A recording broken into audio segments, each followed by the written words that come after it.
Seeing a quorum present, Senator Tiller, our appropriations chair, would you do the invocation for us?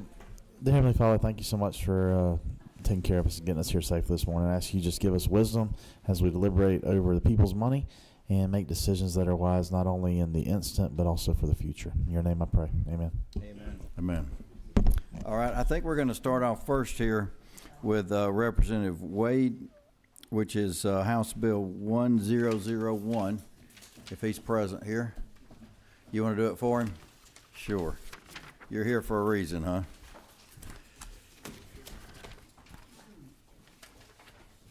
Yes, Mr. Chairman. I'm here for a reason, and it's for the people of the state of Georgia that want this bill. This is a governor's bill, Let's give us the LC number, make sure everybody's got the right one. I think they do. LC 590226EC. Okay. This is a bill that we have done in the past, but this will accelerate the tax reduction, the income tax percentage down to 4.99%. This was a governor's campaign promise. This is something that we've been able to do multiple times to accelerate the trajectory of when we're going to get down below 5%. This will finally bring us underneath that 5% number. All right. Any questions from the committee? Are y'all looking it over? At the appropriate time.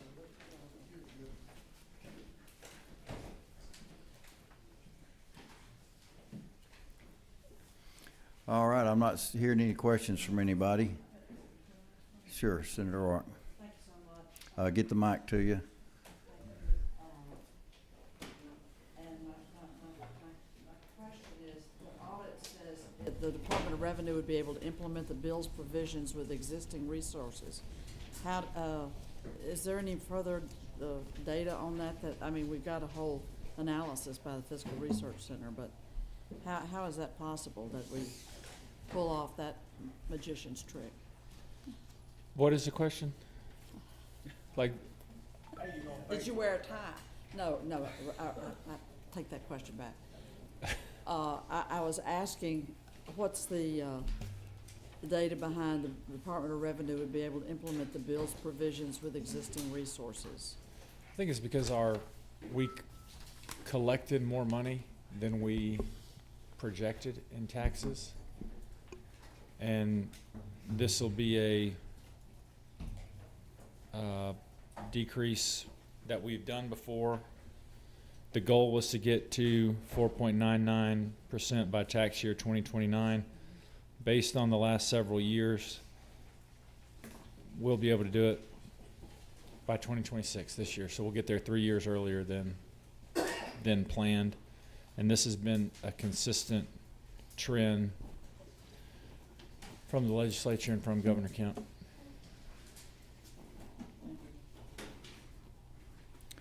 All right. I'm not seeing any other questions, so we'll take a motion. Senator Albers, you want to make one? It would be my honor, after the great work that you did passing Marketplace Facilitator years ago that really saved us during COVID, and then Governor Kemp opening up the state before any other states, and us having great fiscal budgeting have allowed this to happen. So I would motion we do pass House Bill 1001, LC 590226 EC. Second by Senator Hodges. Any other discussion? All in favor, raise your hand. And any opposed? One opposed, motion carries. Thank you. Mr. Are you your sponsor? I am. I'm the Okay. sponsor. All right. Well, good luck in Rules Committee. Thank you. All right. Let me get this out of the way.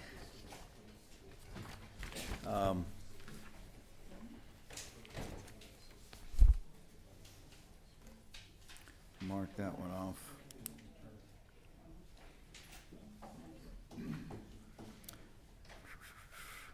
I guess because somebody else printing, I need to bring Representative Monahan up here, even though I had a good bill over in the House, health bill that passed out 160 to 7.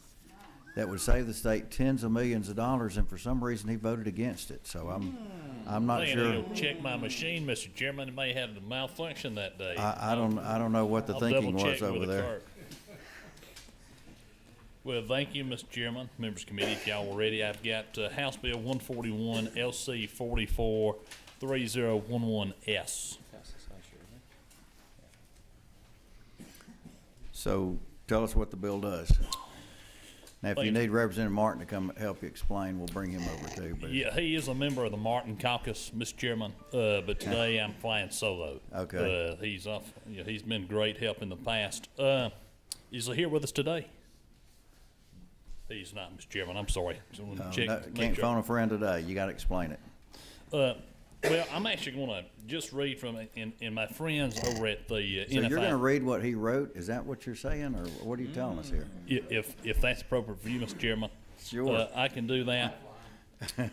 Or we can ask the crowd, but I don't think anybody's winning $1 million. Let's see. Here's just a great way to put this. This is NFIB that put this. House Bill 141 provides for a practical improvement to the way occupation taxes are administered by allowing small businesses and practitioners to submit a certified public accountant's affidavit in place of a full tax return or other sensitive financial documents. And that's just as simple as this bill gets. As you can see on the back page, it's just a couple lines here on lines 15 through 17, 23 through 25. And so here's what we got. We've got some of these local jurisdictions, municipalities, who are asking for sensitive financial information from these local businesses. And this could include stuff like wage data. This could include how much I pay if I'm a contractor, how much I'm paying for certain types of equipment that I'm deploying or installing for customers. And that kind of information I feel like is just too sensitive in nature for a small local government. With that being said, this would just allow them to use a CPA, which is probably the highest level of scrutinized fiduciary, to provide a affidavit in lieu of those tax returns to the local government. Bill has many supporters, NFIB obviously being one of them, but also the Metro Chamber is a big supporter of the bill as well. Will that all stand for So, questions, Mr. Chairman? so if I'm hearing you right, a certified public accountant will not lie, is what your basis is. Well, Mr. Chairman, Good timing. if they are, Mr. Chairman, they put a lot of risk for just a little occupational tax. All right. Any questions from the committee? We have seen this before, haven't we? That's right, Mr. Chairman. Passed that unanimous last time, and looking for. I know we lost, time on the last day last year on Sunday night, so hopefully we can get it out this time. All right, Senator Gooch. Simple question. Why do you limit? Hey, just hit your button again. It's not wanting to come on. There it goes. There you go. Is it limited just to the occupation tax to be levied? It's not Yes. hotel, motel, or any other taxes? That's all we've conceived here in this one. So we're only contemplating those occupational taxes here. When we talk about, when we're talking about the data that's being sent off, we're kind of only thinking about when you have to turn over your financial statements. I mean, you're talking about in some municipalities they're asking for your entire books. I mean, they're not just asking. I fully for you. support it. I'm just Yeah. wondering why you limited it to just to the occupational tax. That's where I'm starting this bill. We actually started this about 6 years ago on behalf of a constituent who had an issue with a local government, and me and Senator Anna Vittardi had just wanted to work this issue. But I'm with you. There's more to work on here about kind of making sure that our small business community has that privacy. But that's all we've contemplated here. Okay. That's right. Thank you.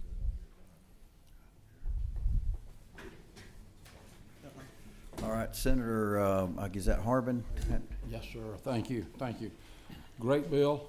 I think that I was going to ask this question. Occupational tax, is there anything, can we go beyond that, or has that been looked at from that standpoint? So in the case where they're giving their gross receipts, has always been basically a occupational tax. There are other, levies by other local governments. For example, if you're in a county and you own a commercial shopping center, for example, we have to turn over a rent roll to the county. That's really not contemplated here. This was a very specific instance in a municipality where they were asking for these gross receipts and in some ways arguably weaponizing them against a local constituent because she voiced some concerns in the community, and that's really way out of base. But when we start kind of investigating that issue, and we start drilling down, we've got to start asking the questions.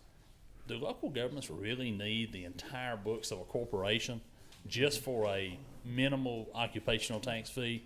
And the answer is, I think, simply no. And so that's how this was contemplated. I know there are other issues out there, rent rolls, for example, valuations of buildings, how we do and how we kind of bifurcate all these different types of taxes and the way we try to assess those. I really didn't want to contemplate that here. I had a very simple issue. I wanted to address it, but rest assured, my next step is to look at those other issues, and I would welcome help from my friends in the Senate to do just that. All right, Senator Tiller, you've got a question? Thank you, Mr. Chairman. Thank you, Representative. I think you got a really good bill. Thank you, Chairman. And one of the things I wonder is if it doesn't become effective until July 1st, you might miss out on a year of people being protected by this. Would you accept an amendment that just changed the effective date to say effective upon signature of the governor? Well, let's just think through that. Yeah. If we do that, right now it would just be final passage in the Senate. If we do that, we've got to get an agree in the House. And I know sometimes as we're getting in these last 8 days, we end up running out of time for things that just aren't. This is my 6th year working on this bill. If you're asking me, I would just rather see that if we like the provision of the bill, I would rather just see it move forward. If it's important to you, Senator, then I'm for you.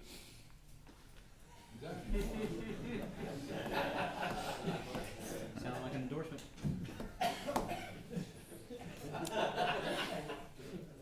Staring you down. Could you restate what you were looking at doing? Yeah, it would not be I'm afraid that folks would not be able to benefit under this for this tax year, potentially next tax year, and we could get it done a few months earlier, knowing that most of these things usually go into place in April, thinking that we might be able to get it done in time for folks to not have to turn in their tax returns in 2026 with an amended date. Like you, Senator, I wish we got this done last year. Yeah. Okay, we'll think about it. I mean, I hear you saying pleasure of the committee. We'll see what we do. Yes, sir. Think about it. I have great respect for my colleagues in the Senate. All right, any other questions from any of the committee members? Seeing none, we can entertain a motion. I'll make that motion. Senator Albert's got a motion, a second by Senator Harbin. Any further discussion? All in favor, raise your hand. And we lost one, didn't we? Okay. Passed unanimously.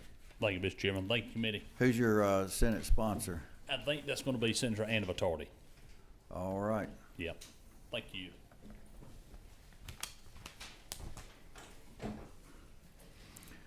Okay. As Representative Barrett, are you ready now for yours? Yes, sir. Okay, let me give you a little background on this. Go ahead and have a seat. I am part of the National Conference of State Legislatures. I'm one of their board members on finance. We call it SALT, state and local tax legislation, and had recommended a nationwide plan for how to round the penny. Your original bill did that. It rounded the penny, to go down, to go up, like we're trying to do all over the country. And then somehow it got changed along the way. So what I was looking at was your original bill, but now, and there's a question on whether our Department of Revenue regulation advisory is adequate, or if we need a bill to codify it into law. So I guess if we do it like the rest of the nation is doing, I'd be for putting it into law, but otherwise, probably not. So go ahead. Thank you, Mr. Chairman. You said it better than I can. The original bill is a simple, elegant bill. It kind of follows the guidance from NCSL that was passed out of committee. And it simply says for transactions that when you go to a retailer and you buy 13 different items, they will aggregate all of those things, come up with a total figure, and apply sales tax to that figure, and take the grand total. And if that final number ends in a 1 or a 2 or a 6 or a 7, it will be rounded down to the nearest nickel. If it ends in a 3 or a 4 or an 8 or a 9, it will be rounded up to the nearest nickel. And it's just very simple. And that is sort of the guidance from NCSL, and that is sort of the consensus among states out there that are all dealing I with helped this. write that Yeah. for NCSL, Yes, so I'm sir. very familiar with it. The rule substitute came back and it said simply, we'll just round down, which is problematic. Apparently, we've gotten a lot of feedback from retailers, and they said this is pretty problematic. For example, agree. imagine you sell a $1 item, or it's $1.04, and you're rounding down 4 cents. That's a lot of margin for a small item. It's problematic, and in addition, we'd be doing it different than everybody else in the country. So I think that would be the case. Now, actually, we've got an empty spot. How about coming up here and joining us, because I've got a question for you. I took his original bill and was kind of okay with it, but then they pointed out that there was some slight differences with the exact NCSL language. So he's got copies of, that he could hand out, but we don't have an 01 and 02. But can we just sub it into this? Can we sub that entire language into this bill? Sub the entire language of what? Of what he's fixing to hand out to all of us. Go ahead and while you're doing it, I should add that while Diego had law class and is not here with me, the lovely Elizabeth Bennett is filling in for him once again. I would think that it would be a refreshing change from her normal duties, administrative assistant, to Senators Ginn and Summers. But Finance never looked so good, Mr. Chairman. yeah. And Nasha Hunter's here as always, our intern from Georgia State and Minnesota. So go through this other language and explain what you've got. Which LC are we working off of? Well, we're working off of the LC we were working off originally is 590439S. Oh, wait a minute, I might have gotten these slipped. Senator, Chairman, may I intervene? Go ahead. The bill that was passed out of the House of Representatives was LC 620462S, and that was the bill that simply rounds down. The bill that was passed out of committee in Banks and Banking was LC 620428S, which is the one that you have on your desk in front of you. Right, and the one we had here in the folder was actually the version before that, which was 590439S. So that's the bill we have in the folder. If I'm thinking of this right, if we go to this other one, which I don't disagree with going to it, that we would just sub this language in to that one. But and you can have a mic if you want to talk at any point or whatever. Come join the crowd up here. But we'll get with you a little bit later on that. But go ahead and go through the bill. So the bill simply it rounds up and it rounds down. It only applies to cash transactions or blended transactions. So you use a gift card and for $20, but your item is $33.11. So it's a gift card and cash, in which case it would apply to that. About 11 to 14% of all transactions at retailers today are cash transactions. Most folks they're overwhelmingly using credit cards and debit cards. So it's just not that big of a universe of the transactions that happen anymore. And the goal is there's just not a perfect way to do this, which is why that excellent legislation that you helped write at NCSL says, sometimes you'll win a penny or two, and sometimes you'll lose a penny or two, and it all will come out in the wash over time. In the case where a consumer has actual the exact change, the retailer isn't allowed under this legislation to round up. In that case, the penny is still legal tender, and they can tender the exact change if they want, and that works fine. But it's when they don't have exact change, it's that air ball, and you either round up or round down. And to I think nearest the nickel. retailers, if they're breaking even, they're fine with that. If they're losing, somebody's got 100,000 transactions, which some of them do, then, and they're losing on all of them, then I'm sure there would be quite a big outrage, but you guys passed it out over there, so I don't know. Senator Anderson, you got a question? Representative, thank you for bringing this bill. Would this cause anyone to try to set their price to where to be on a high or low on the amount of sales tax? Of the going, up high or low? You follow what I'm saying? It certainly is conceivable. Indubitably, somebody will try to figure something out like that. Good luck to them. I don't think it would be effective. If you tended to round down only, you would end up having retailers simply raise their prices, and that would affect consumers adversely too. So it would all come out in the wash in the end. I think that this is the reason so many states are doing it this way is just because it's about as good as you can get with an unusual little situation.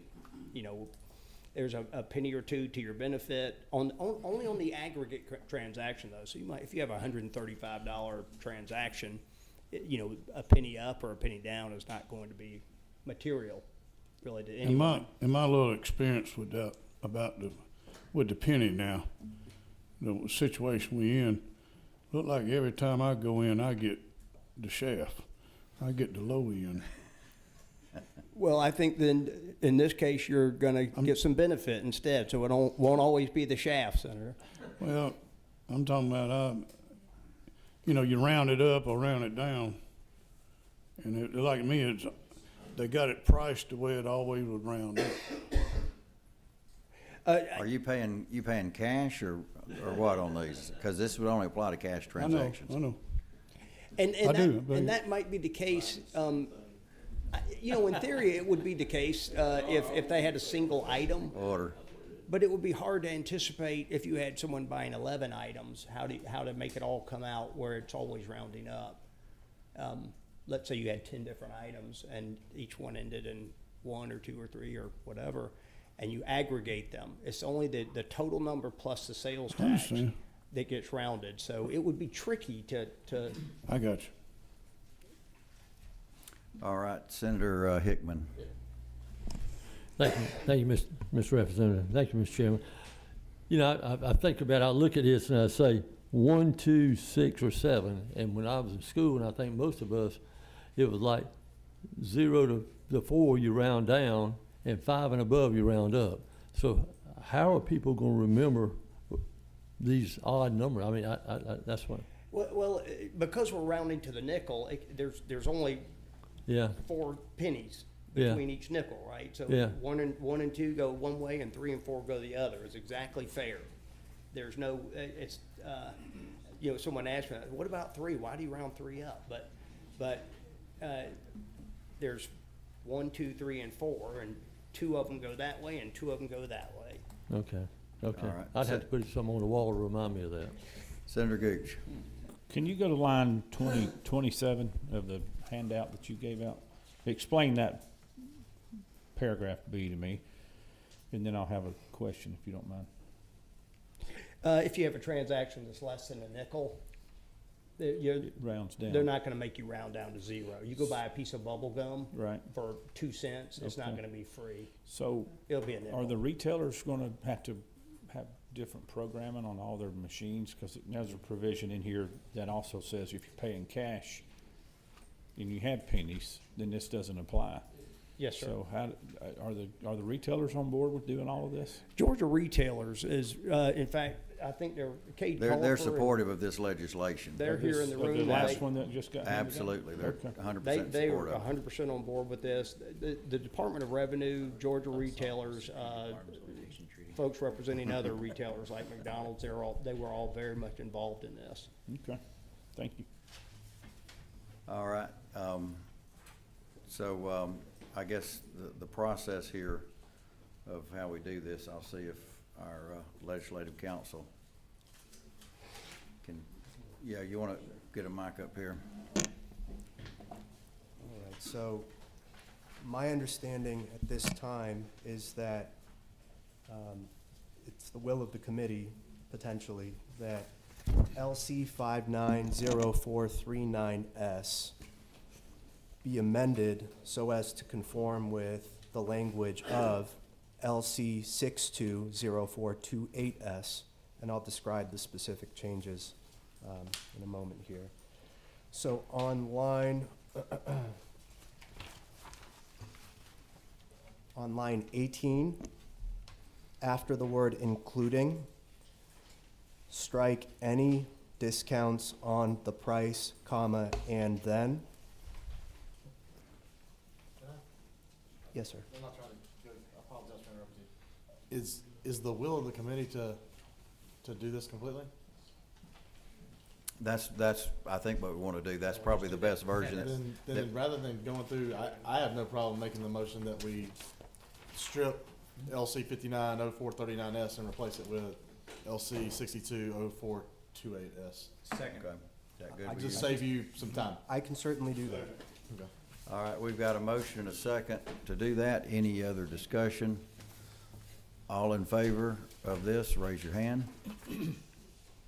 All right, looks unanimously. Who you want to sponsor it in the Senate? I think it would be a tremendous honor if the person who helped craft the appropriate language for To it. carry it for you. That would be Since it matches fantastic. our language at the national level. Outstanding. All right, thanks a lot. Thank you, gentlemen. Thank you, sir. Hey, appreciate it. Now, you can stay up here if you want to, but, you know. Okay, we've got, two more here to deal with. House Bill 439 has been substituted with a different bill. I think, Mr. Representative Richardson, you want to come up and go through this with us? I would say, in preface to this, this is just another tool to help out homeowner tax relief. Yes, sir. It basically lets you establish a fund, if I'm reading this right. Yes, sir. That would then use that fund to shift revenue to homeowner tax relief. Same as what we're gonna deal with in L-Host here in a minute. Yes, sir. So there's my understanding of it, but Yes, go sir. ahead through the bill if Yes, you sir. would. HB 439. Thank you, Mr. Chairman. And give us your LC number if you Yes, would sir. too. LC 4742. Well, we had to do a new LC number. Make sure he's got it. Could y'all get him a copy of that? They make us, if it's a new year, we have to put a whole new LC number on it, so.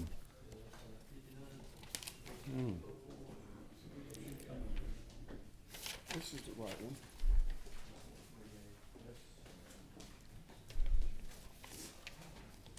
We have to, they make us put it on a new LC number for a new year. It can be the Okay. exact same thing, but Okay. LC 590438S. and it'll be the same language you've got Yes, on sir. yours.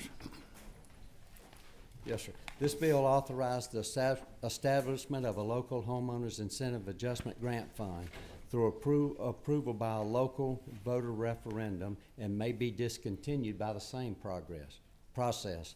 This bill is created to provide local communities the ability to rebate homestead funds. If a local government wants to make use of this opportunity, it will call for a voter referendum to establish one. After such, a government will decide the appropriate amount of available funds to be deposited into the fund. From there, the local government will spread the available funds between the homestead properties and the amount that the fund can afford. Currently, the cap on this program is, in the Constitution, is $18,000 of assessed value. After the fund is initiated, the government shall appropriate the fund unless the revenues collected failed to cover their budget, at which point they would not need to add funds. The amount of the contribution is the choice of the local government. The local government will spread the funds between homesteads with a credit applied for each tax liability. The credits issued cannot exceed the amount that is the homeowner's incentive fund. If the fund is discontinued after a voter referendum, the fund will be closed and remaining funds shall be deposited in the county or municipality's general fund. All right. So if you had, I guess in some cases, say if you had, say, a data center that was bringing in a bunch of property tax, nuclear power plant, I don't know, something along those lines that was significant, that you could direct more of it to the homeowners, but this would be done, it would be voted on locally, is that correct? Yes, sir. And it would be totally at the will of the local jurisdiction Yes, to do sir. this? Yes, sir. Okay, Senator Albers. Thank you. This is a good bill. Would it also include things like impact fees and other things that a city or county might collect or not? No? Okay. So really, it's just going to be a large business that's going to provide additional tax revenue up and over and beyond what they had originally anticipated then. Any good conservative community that is growing their tax base and growing, as the revenues come in, it gives opportunity to, you know, rebate to the homestead folks. And what would be the difference of that versus just rolling back the millage rate? if you roll back the millage rate, that affects all the big Okay. commercial industry and all of that. Very good. Thank you. Yes, sir. Now, well, Senator Tiller, you go ahead first. Thank you, Mr. Chairman. Thank you, Representative Richardson. This is pretty ingenious. I think we came about it from another standpoint on the Senate side. We tried to give you two different millage rates, but this might actually be a little bit easier. I think you said two or three things. One is, does the Constitution currently cap the amount you can roll back at $18,000? So it's just like our homestead, or, well, I see you nodding yes. I guess I should let you answer you first. But. Yes, sir, it is, and we originally wanted a constitutional amendment, but we didn't feel that we could get there this year. Really? On our side of the. So it would cap. So you're not going to be able to wipe out homesteads then, unless the assessed value is less than 18,000. But my intent is in the future to come back and address it again. Yes, sir, and to try and remove the cap so we can do that. When you levy the rollback, it's not really levied, I guess, because it doesn't reduce the millage rate. You're going to apply it dollar for dollar to each tax. So if you have 100 homes and $100 in the fund, each home's going to get $1. It's not going to be millage rate reduced. So that means you're going to actually eliminate this property tax on lower valued homesteads first. Am I correct on that? Yes, sir. And let me just quickly interject. My name's Tom Gale, and I'm representing Columbia County, of which he serves as one of the representatives from that area. Yes, to your point, dollar for dollar basis, the Constitution was amended back when Governor Barnes was in office to create a homestead tax reduction. That's how we actually funded the rollback that we just did. Correct. Put And that in the so budget. that provision is actually referenced on line 56 through 59. Okay. And what we're trying to do is establish this type of program subject to the approval of voters for cities and counties that have a growth in the digest, that have benefited from economic development, or are just good fiscal stewards of their taxpayer dollars. And it would be up to that $18,000 cap, which is in that constitutional provision. So the tax liability of a homestead property up to that $18,000 could be potentially covered depending on the fund that's established by the local government. So I know your area a little bit. I guess you're going to eliminate the folks in Grovetown would probably see, assuming their values were lower at their homesteads, would see their property taxes eliminated quicker than the folks living on the Savannah River, maybe. Well, what the hope is as the growth comes in and we grow, as we grow our base, and as in the future, if we can do away with the $18,000 limit, That's where you're wanting. then whatever your tax is, if there's funds enough, We'll roll back yours, whether it be $100,000 house or whether it be a 200,000. I don't expect you to have this answer today. I do need to know it at some point in time. If this passes, and folks in Columbia County or other counties enact it, does it prohibit us in the future from being able to use state taxpayer dollars, state general funds, because of that $18,000 cap? That may be a question for legislative council, and we can get that answer for you, but the constitutional provision. Constitutional cap, really, yeah, not legislative cap. The provision is constitutional, and of course, the original intent of this was for state grants to local governments for this purpose. Whether you can stack them, so to speak, would be a question for legislative council. In other words, could you, if you've got a tax liability of $36,000 on your homestead, could the county and the city both implement programs like this to reduce it up to $18,000, and then could the state then come and reduce it another $18,000 to get you to that full tax elimination of tax liability? I'm for the bill. I'm wondering that before I get to the floor, because I'm obviously thinking through other numbers that we're trying to fund. Yeah, we'll follow up. Thanks. Senator Hickman? Yes, sir, thank you. Thank y'all for bringing this. Help me, I just say, and this may not be a relevant question, I'm gonna ask it anyway. Does Columbia County, did y'all adopt the FLOST, F-L-O-S-T? We did not. Okay, so I was wondering if a county did adopt that, and that obviously was your bill, Mr. Chairman, would they still be able to handle this, do this also? Because actually the FLOST would take it. Well, it would, some counties, well, let me back up. The FLOST, the data we had before on it, and we've got another bill coming up that would have everybody opt in following this bill.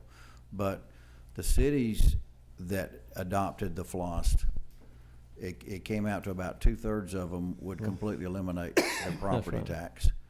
The counties, not completely. So it could be used in conjunction with it, but in some cases,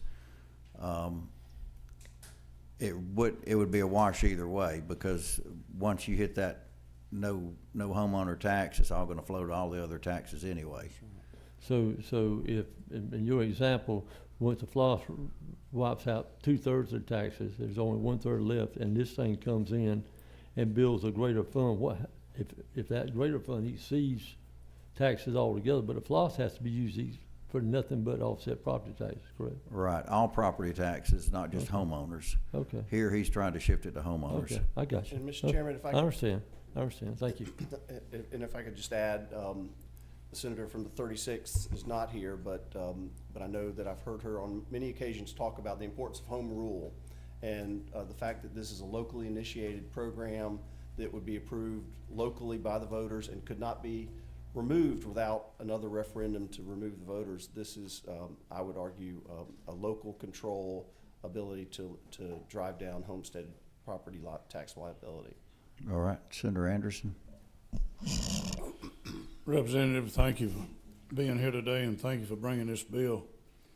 Isn't it true that as we all here, we poll things and see what the great people of the great state of Georgia would like to have? Doesn't this poll pretty highly that people are fed up with property tax and how high they are?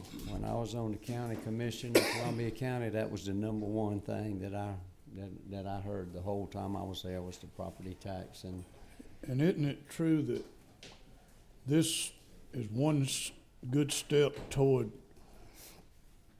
going toward doing away with property taxes? yes, sir, we feel confident that Isn't it true that any county, as being a good conservative county, can also use this same plan? Absolutely. Good conservative leadership will come back and reward the homeowners. And isn't it true that you are my representative? Yes, sir, and I want to do all I can to help you on your property tax, sir. And help him get reelected too, huh? Yes, sir. Thank you for bringing this bill. All right. My senator is Senator Lee Anderson of the 24th. All right, Senator Gooch, one more question, and we're Isn't ready. it true if Senator Anderson would make a motion to pass this, we would move on? I agree. I think that time's now. All right, got a motion, a second by Senator Hickman. Any other discussion? All in favor, raise your hand. Any opposed? Pass unanimously. Thank you very much, and I'm gonna have Senator Anderson. Well, I wouldn't go that far, but, We back patting today. yeah, okay. Thank you. All Thank right, y'all very much. Our chairman, I hate to have him wait to the end. We're saving the best for last, but he got to see all his members in action here. If you want to come on up.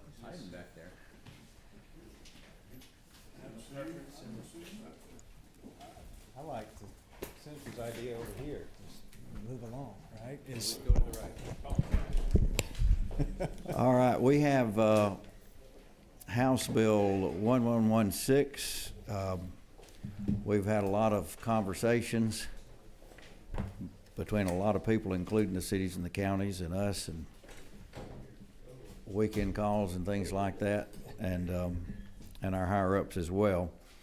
This is a thick bill, but let me tell y'all something. A lot of this bill you've already seen already, because we've got in there both our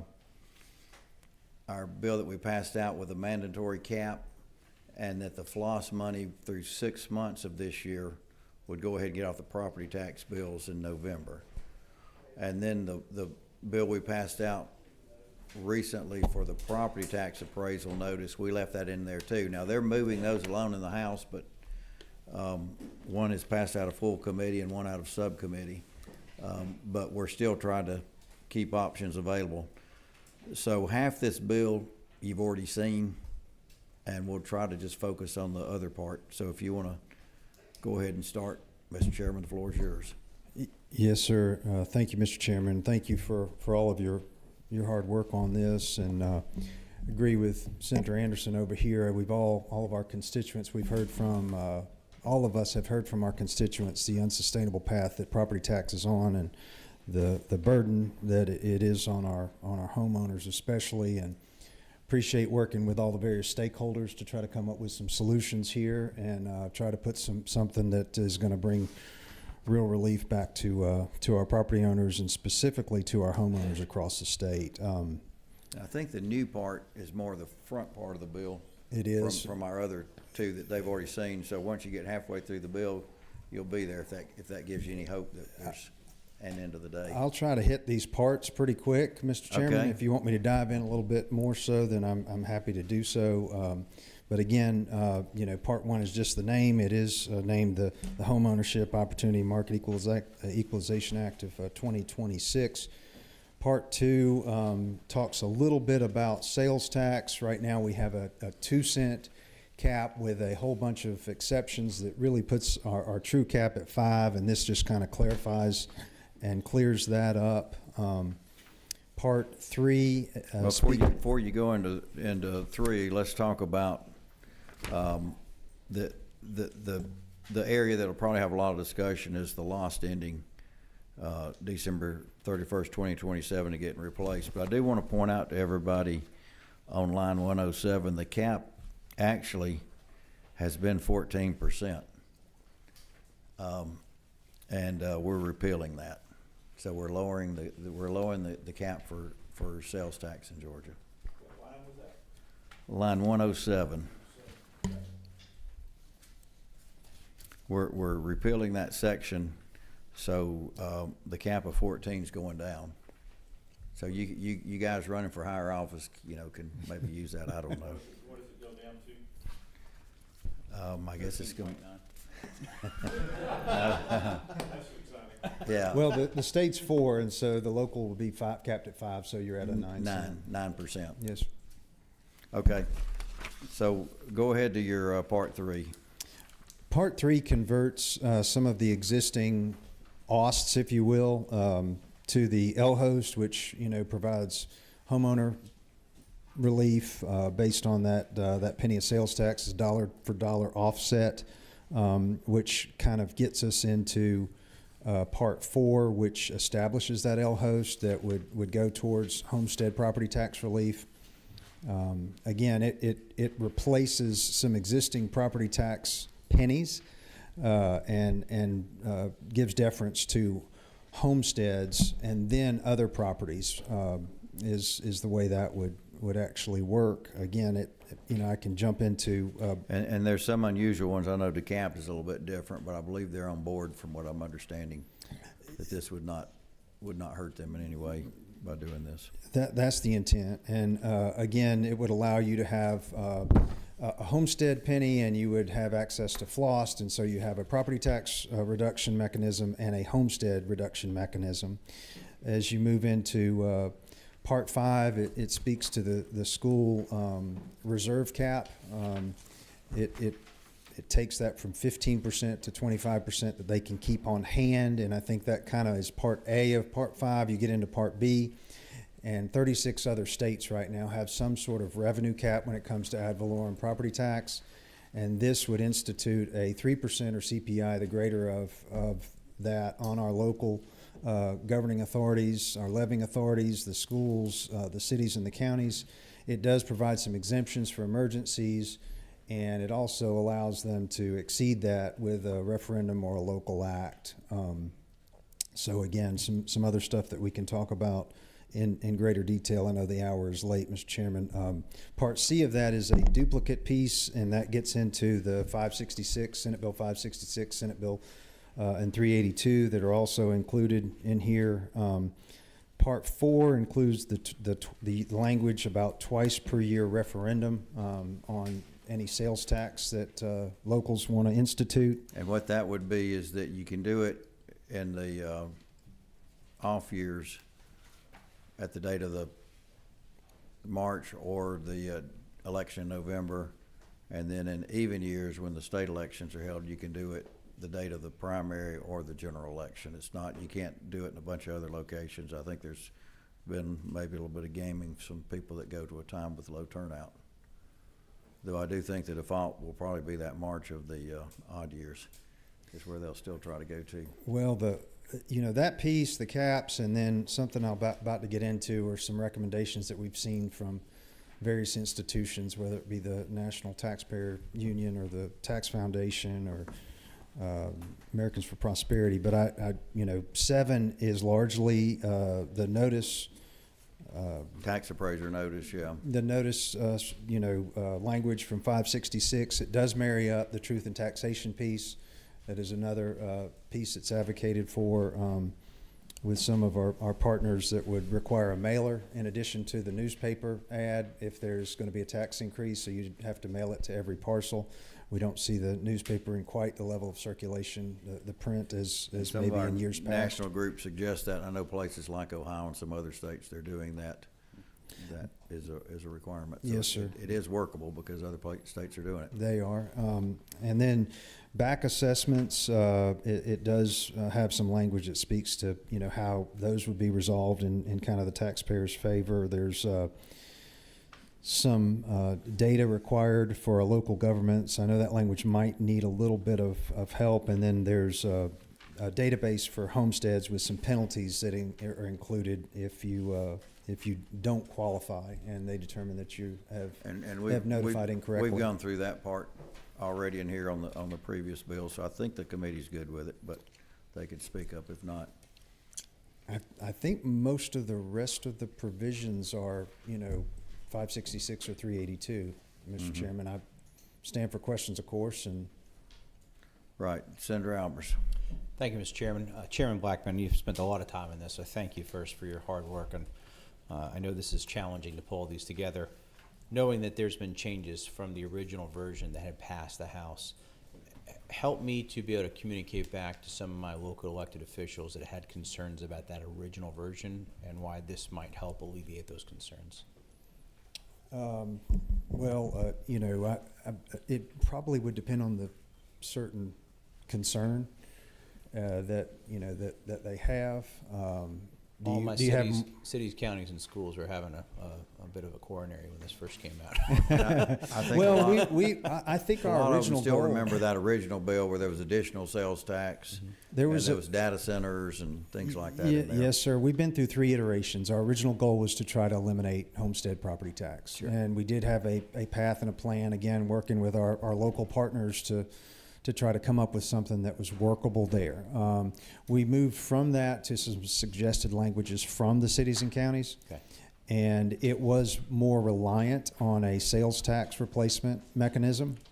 This does not do that. This just replaces some local sales tax options, and again, provides some relief for our homeowners, at the same time, all of our property owners. And it does prevent, I think, what we've seen, the trajectory over the last few years on property tax. If you look at the numbers, 50+% over the last 5 or 6 years, this would cap, that kind of growth. So you do have the exclusivity of new economic development, new growth, any kind of emergencies, and then, of course, inflation. But it would put some guardrails on that growth. Thank you. Yes, sir. Thank you. All right. I can, if y'all are okay, I see another question or two. Maybe I can get some testimony. I think that's gonna flush out some stuff. Is that okay? Tony West, why don't you come up? We'll hear from him and the cities and the counties and the realtors. Thank you, Mr. Chairman. I want to start off by introducing myself. I suppose Tony West, State Director for Americans for Prosperity here in Georgia. I want to thank Chairman Huffstetler, Chairman Blackman for their continued work on trying to protect the taxpayers of Georgia from these rising property taxes we've all faced. I wanted to focus, I haven't seen this committee sub, but I wanted to focus specifically on the sections regarding levy limits, when the ballot referendums actually take place, and then of course the enhanced voter notification when tax increases are being proposed. Like Chairman Blackman mentioned, levy limits are in place in most states. They are a guardrail to make sure taxpayers are not facing dramatic increases year over year. I think the 3% or inflation standard makes a lot of sense. The level of information providing to voters, so when they do go to the polls, what previous year revenue was, what the proposed budget ordinance revenue was, and whether the increase is due to new growth or a levy limit increase. I think that's really important for taxpayers to know when they go to the polls. In regards to the twice per year ballot referendums, that's another thing that we wholeheartedly support. This ensures that when these types of questions are voted on by the voters, it's broadly representative of the voters and reflect the public's true preferences. In terms of the enhanced notification to property owners when a proposed tax increase is before them, really like to see the personalized notification. The information in there is not just summary information about what the entire district's looking at. It's their personal property, how they would be impacted by the proposed increase. That level of detail, I think, is really important.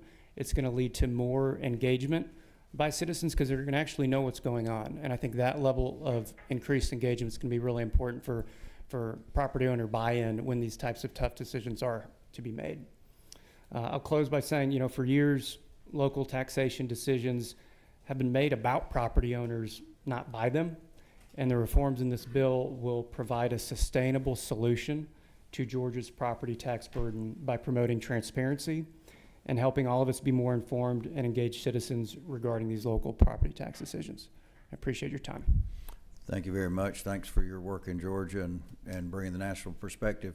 Could you mention a few states I know that do this? It seemed like Ohio was one of them. And I'm not sure if Ohio was. I know Utah was the first. I did leave this out of my testimony. In 1985, Utah was the first to combine the idea of a levy limit with enhanced taxpayer notification, what's called truth in taxation. And over the years, because of that level of citizen engagement and the accountability that comes with it, they went from one of the highest property tax states to now the fourth lowest in effective tax rate, and that's Utah. So, I mean, if we get anywhere near that in the coming years, I think we'd all consider this a success. All right. All right. Thanks for your testimony. We Thank you. appreciate it. We've got Betty Bradford with the Realtors, Georgia Realtors.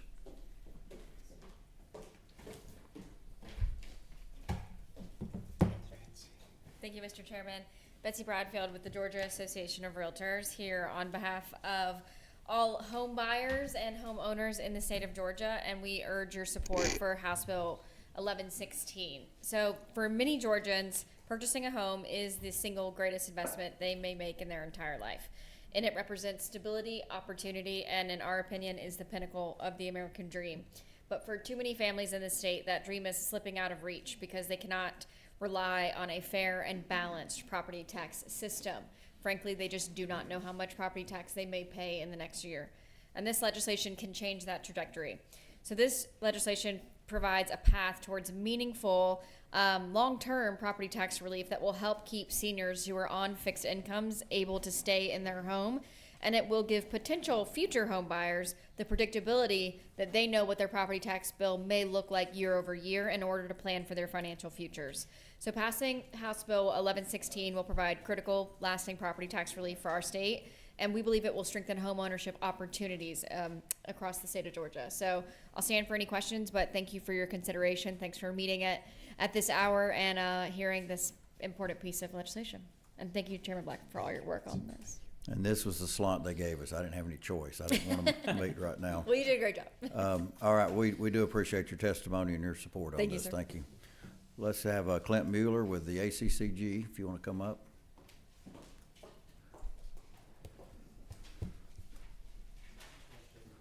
Hear from the counties and the cities, and then we'll continue back with the discussion.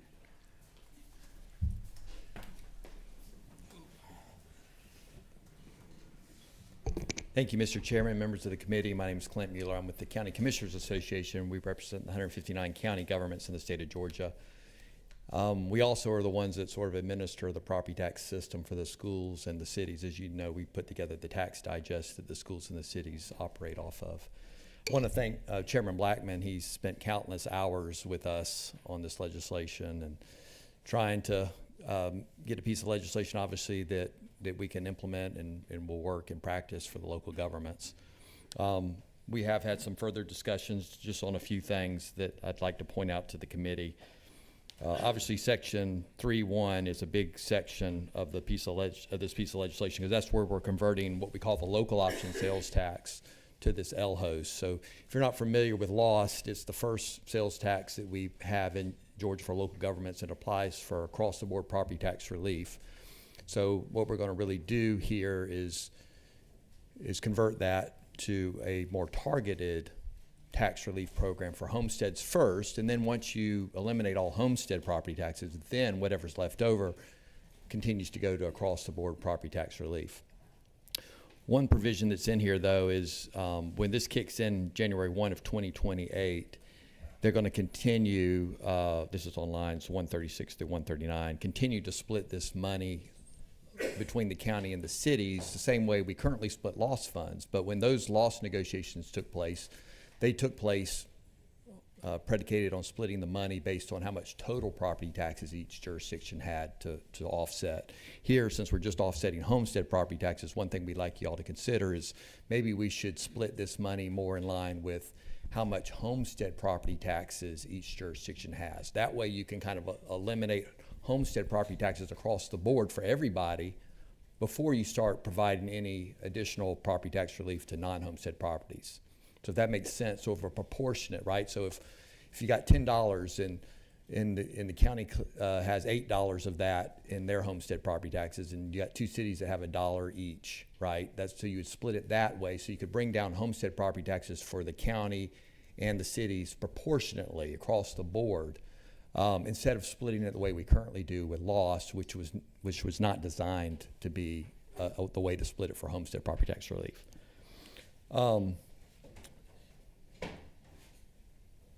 Let me ask a question on that. If somebody's got higher taxes than somebody else, does that reward them by getting them more money? Well, no, because you're reducing all of homestead property taxes for all jurisdictions, regardless of what their levies are. To raise property taxes, obviously they'd have to raise the millage rate. If they raise the millage rate, then that does raise property taxes across the board. There's also one other thing about this is this is not a homestead exemption. This is an offset on homestead property taxes. And we're really not sure how that applies to the bill. So for example, I think earlier it was mentioned, do you do the HCRG method of reducing property taxes, which would wipe out lower value property first? Or do you do sort of a percentage reduction where everybody gets the same percentage off their property tax bill? There's nothing in here that gives us guidance as to sort of how we apply this. Since it's not a homestead exemption, I assume we would need to applied as some sort of a credit on the bottom line of the homeowner's tax bill. But that's It just would be, something- you'd roll it back in here. well, it's not a millage rate roll. Remember, with the millage rate, But you're applying it to taxes, homeowner taxes first. that's right, but we can't, we legally can't reduce the millage rate just on homestead property taxes. If we reduce the millage rate, we have to reduce the millage rate on all property. There's no mechanism in current law to say that we can say have a millage rate of 5 mills for homestead property owners and a millage rate of 10 mills for non-homestead property owners. So that doesn't really. It's a credit to it. Senator Tillery, you want to jump in here? You had a. No, you're right where I was asking with the first question. So I'm thanks, Clint, for that. One of the things that I didn't realize until you just brought it up is I was trying to figure out why we were changing lost to LHost. And if we do that, well, I don't think I would rather worry about homestead, but we are going to raise the property taxes on every commercial and industrial user. Potentially substantially, like double. Well, if you replaced the lost with the flossed, you would Right. break even. Yeah, that was the argument. If you were to implement a flossed, at the same time you take away the lost. I know there's a lot of ifs there, but the flossed is across the board property tax relief. So maybe that offsets losing the lost by putting that in effect at the same time you take away lost. It's different per district. So I mean, it's gonna be implemented differently, and it affects. I mean, there are some, as Chairman Huffstedler said, 2/3 of the cities can eliminate all their property tax. So that's still going to be the case. So you're still going to eliminate property tax with a LHost, because it rolls into non-homestead property tax the minute you eliminate Do you the still homestead. think you eliminate industrial and commercial property taxes too? I'm just saying in certain districts it operates that way. But the flossed is designed to lower all property tax. So again, you still have the two mechanisms that would operate in a little different manner, but But you the floss is double still down. an additional penny that you're not paying now. You're still just converting, instead of paying property taxes, moving it to sales tax. Several of the districts have already implemented a flossed, in addition to their lost. So this redirects one to homestead. How many counties is it? It's 30-something. I don't know if it's 32. I think we have about 34 that have 34, implemented that's what I was floss. thinking, yeah. Yes. Right. All right. Senator, let me get a couple of questions here for you going. Senator Avatarte, you had a question? Straight out of a great meeting downstairs. GMA, thank you. Do you hear that often? DJ, where you at? Where'd you go? Thank you, DJ. So I just left a meeting with the city of Hiram. We'll see if they finish the drill so we don't have to dissolve them. They currently don't have a property tax. So under this loss in this situation, what happens to a city that doesn't have a residential property tax? So this may be a better question for GMA, but we do have about roughly 125 or so cities that they technically have a property tax, but they use this lost sales tax that we're talking about to roll their property tax down to zero. So they don't actually send out a tax bill because their millage rate is zero. They've rolled it all back. Of course, with this conversion from a lost to an LHost, they're going to have whatever their property tax is that they no longer roll back anymore with lost. And now they're going to have to use LHost to roll it back. Now, I assume LHost, if it wipes out their homestead and there's enough left over to wipe out everything else, they can still get back to zero, maybe. And it's still the same penny, so it should do what it was doing before. It's just simply it would apply to the homeowner first, the rest of the property second, and then the rest would be left over for what they're doing with it right now. That's correct. As yes. long as the distributions stay the same, I'll say that. Right. And then, I know it sounds like you're advocating to change the distribution. Yeah, and later on in here, there is a provision I think in 2032 to renegotiate, and then at that point in time, you can change the distribution. And we say in that section of the bill, it's by intergovernmental agreement, and then we're working with Chairman Blackman on a default if they can't reach an intergovernmental agreement. So in 2032, we could, in a sense, create a new distribution. And I guess my position would be, if we're going to do this, let's disrupt everybody the least amount possible in whatever we do, because, I don't want to do that. Senator Hickman, if you want to go ahead real quick, and then. Just real quick, I'm in one of those counties, Bullitt County has an extra 1% for schools. Yes. how does all this loss, floss, X, Y, Z, ABC affect my county? So I don't know that it does, because you're one of the counties where you've got a low constitutional amendment where you have a loss that goes to the school system. You do not have, and this does not touch the school, so it does not touch the E-loss. This only would touch local governments where they have the county city lost tax in place, and yours is not one of those. So I don't. Chairman Black, The original bill in the House did have some effect. It did, but I don't think this bill affects they may be schools. still thinking from that original bill, if you're hearing from your constituents, but this one has nothing to do with the schools. It doesn't affect it at all. No, the pennies for the schools, remain status quo. So if you had two, then you maintain those same two. All right, Senator Harbin. I'll ask this question in my district. One of our counties has an exemption for those who are 65 and over, that there's no school tax at all. I go across the county line, and that's not true. And they don't understand when they move from one county to the other what's going on. How does this affect the differential there at all? None? I wouldn't think it would affect it at all. No, there's no exemption component to 1116. Okay. That requires us, that if you were to exempt and take money from a district, then that does require 2/3 CA type, But local either resolution legislatures or- can change those exemptions if you choose to. Okay, let's go ahead and let Clint finish here. Yeah, the default that I was talking about that would occur in 2032, once you renegotiate and you don't have an intergovernmental agreement, that would need to go in on line 349 after the or. Right now, it just says or is necessary to provide funds to each eligible local government for property tax relief. It doesn't give any guidance as to how you split it there. So that's where that default formula, which would be, in our opinion, or our recommendation, to be a pro rata sort of split based on how much homestead property tax is collected in each local government. That's where that would go. Moving over to the revenue cap. So this is an ad valorem revenue cap, starting for the counties and cities, not the schools, is on line 494 of the legislation. One thing, so if you look on line 499, it says, we're having this 3% or CPI that's going to be added to property taxes that were collected, and it specifically says the amount of such revenues raised by a unit of local government, which would be raised by the unit of local government from the levy of its rollback rate.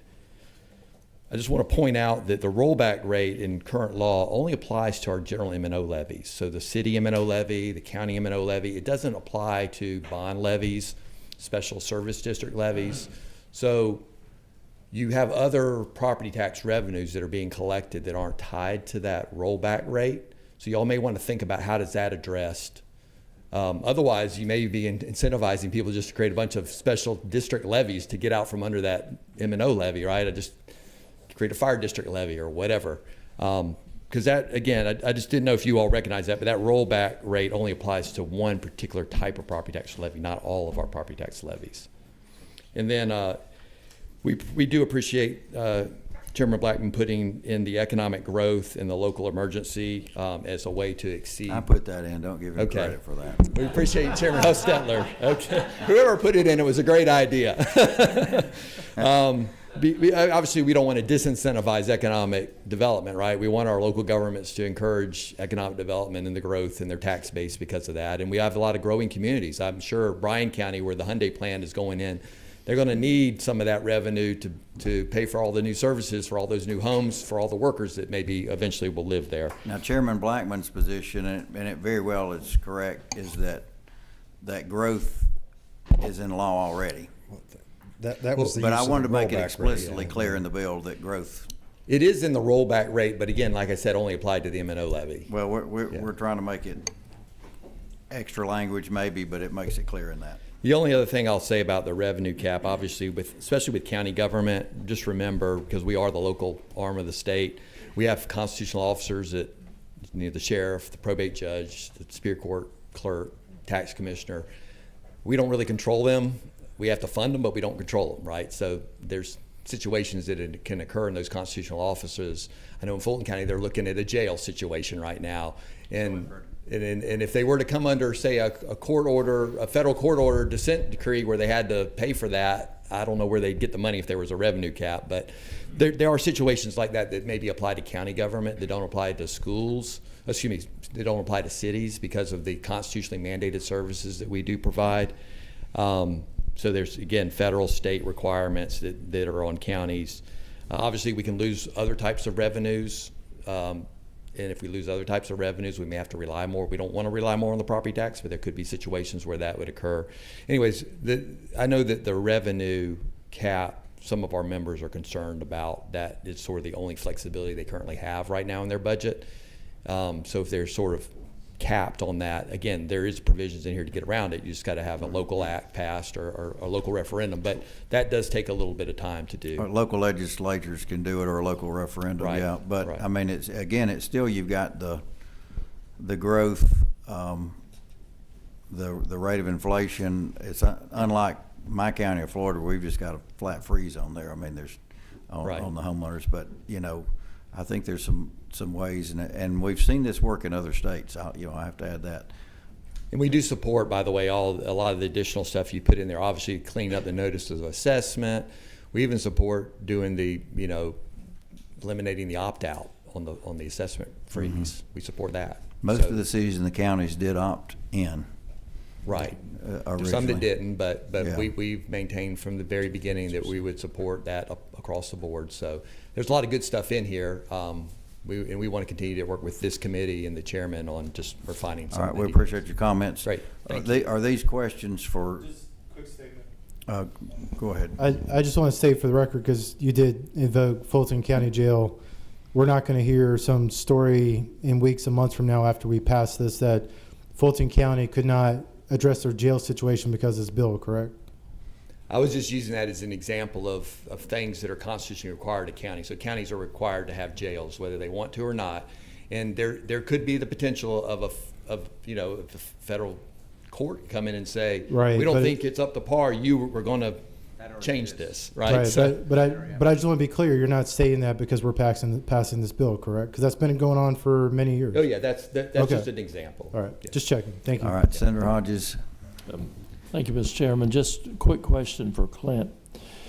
What kind of feedback have you gotten from your members? I mean, this is not uncomplicated. So obviously mixed feedback.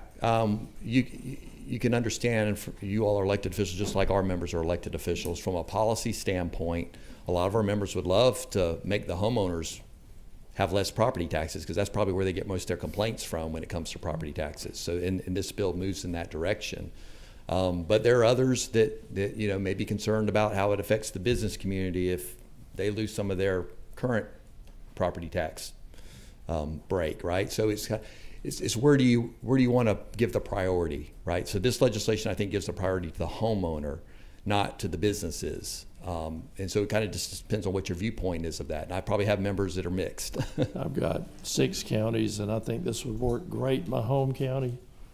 And I'm not so sure what it would do in some of my smaller counties. Well, I would say, as far as the penny sales tax, again, if they do the lost and they've got the flossed, those even out. So if we got the floss, you even that out, and then I don't want to say it's gravy, but the additional penny for LHOS going straight to the homeowners, no business taxes are raised because of that. But the homeowners would be reduced further.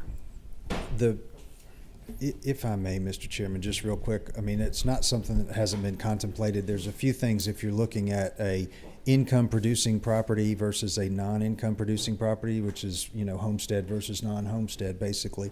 If you're income producing, just like my business, I mean, I've got all of the employees many of them are homeowners, so they're going to see the benefit. I may pay a little bit more, but I also get to take it against my P&L. So, I mean, I get to take it against what my taxes would be. So ultimately that ends up half, and then I get depreciation on top of that. And guess what? What my employees save on their property tax, they're going to go spend it. They're going to go spend it at the businesses in their local community, and that's going to churn in the community some more. So there are some things to consider along those lines as well, not to mention the cap that would prevent the increases year over year that some of these businesses are seeing right now. So you're going to have a planing off of what those increases would look like over time. But I appreciate the question, Mr. Chairman. I think that's a great question. And I do think previous versions of this, the locals in more rural parts of our state were concerned. If you look at the more rural parts of our state, most of them are staying underneath the cap now. So you don't see as much of the increases. I looked at Worth County, for example, as a good example in rural Georgia. But they have traditionally and historically stayed a little bit lower with regards to their increases.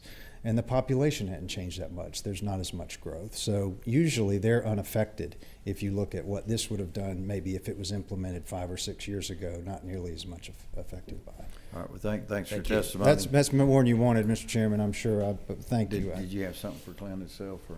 Probably just in general, it's fine. Okay, go ahead. Thank you, Mr. Cities Chairman. can come on up. I think Jim's here if you want to make your way up while we're doing this. I think what Leader Anavitarte was saying has a lot of merit, that we should just remember that when somebody goes under a consent decree, like had happened years ago for the water and sewer here in Atlanta, where currently the Fulton County Jail sits, et cetera, that is something that have to be considered if they're going to have to either increase their millage rate or they're going to have to live within their means, et cetera. Of course, all this could be settled. The city of Atlanta would just give the jail to Fulton County that they already paid for. Let me say that on the record. But what I'm going to ask Chairman Blackman, along with your office, is we all work together and come up with a single one-page talking points before we get to the next meeting, so that all of us, prior to voting on this, can have that conversation with our local elected officials to show them how this is different and better than it was in the past. Thank you. And there have been so many versions that some people are making comments from 3 versions past. And I understand that if you're not here, you don't know the process. All right, introduce yourself. And thank you, Mr. Chairman. Jim Thornton with GMA. We represent all 536 cities in the state, and I appreciate you hearing this legislation. Certainly want to thank Chairman Blackman for all the work that he did on the House side. He has put a lot of time and effort into this. There have been a lot of iterations. I want to just share a few concerns that cities have with the particular version that is now before you. But I want to begin by acknowledging that GMA recognizes the goal of homestead property tax relief. Our statement throughout this has been to try and, if that's the will of the General Assembly, to provide additional homestead tax relief and to have the shifting around of the tax burden, that we want to make sure it can be minimally disruptive. And I think Chairman Huffstetler, you used that term disruptive a minute ago. Try to make it minimally disruptive, because property tax is the primary mechanism for funding schools and counties. It is a significant mechanism for funding cities. Cities also are heavily reliant on sales tax already, but it is certainly a big portion of that portfolio. We also want to make sure that we're balancing the different constituencies inside of cities, the homestead property versus the non-homestead property, and ensure that cities can still provide a consistent level of service, of public safety, public works, transportation, et cetera. So to just focus on a few of our specific concerns, some of which you've already talked about in Q&A, we are very concerned about the lost to LHOST conversion. We're concerned about that because there are 144 counties and all of the cities in those 144 counties that currently receive funding from the local option sales tax, and they use that for a property tax rollback that applies to all property owners in the community. So that has been in place now for over 30 years, that most of those communities have had local option sales tax in place. It has been built into their budgets and their calculations. They understand how it works. They understand exactly how that benefit is applied and distributed, and everybody in the community benefits. I appreciate what has been placed in this most recent iteration, maybe a little disagreement with Clint, but I appreciate the fact that you're not disrupting the 10-year cycle in this current iteration. All of those 144 counties and their cities had to renegotiate those local option sales tax agreements in 2022, and they run through 2032. So those agreements are already in place, so we appreciate the fact that y'all have recognized that. but we do recognize that there will be some significant shifting as that rollback calculation changes. I might point out that, again, y'all have recognized this in the most recent iteration in lines 142 to 144, where you have carved out the increase in the rollback rate from the Tarbor notices when LOS converts to LHost. And we appreciate that, but I think that is a recognition that in 2028, under this iteration of the bill, there will be a significant millage rate increase on commercial, industrial, and non-homestead residential, so apartments, rental properties, so et if you have cetera. a FLOST that already in place with a LOST, there shouldn't be an increase on those two, but you do have a few that have already put a FLOST in place. So actually there would still be an increase because the FLOST in those 32 counties that have adopted the FLOST, they are currently rolling back with LOST. I think 29 of them. I think 29 of them maybe have a FLOST and a LOST, but they're currently rolling back with LOST and with FLOST on their general millage. But when LOST goes away, that would be an increase on the non-homestead component of their millage rate when LOST is eliminated, unless LHost has sufficient extra cash to offset that, and that's a question that's on the table. And in 2/3 of your cities, our data said it would.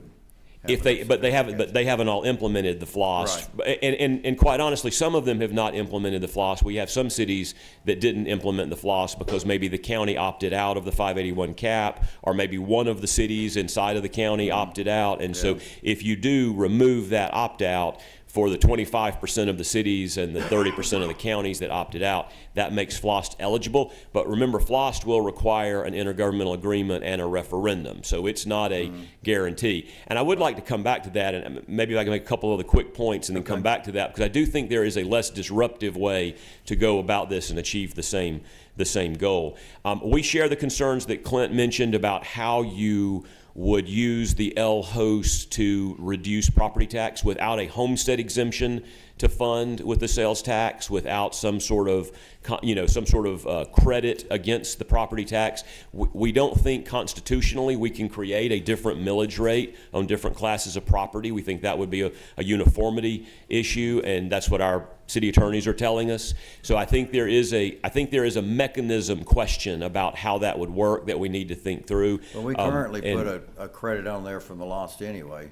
So the LOST actually is an across-the-board millage rate reduction. But you put on there how much it reduces. Absolutely, 100%. And on FLOST, you put the dollar amount, but both of those are across the board, meaning that Chairman Blackman's office building and his home would see the same reduction, right? You have the same. The millage rate is across the board reduction as opposed to segmenting out one particular class of property.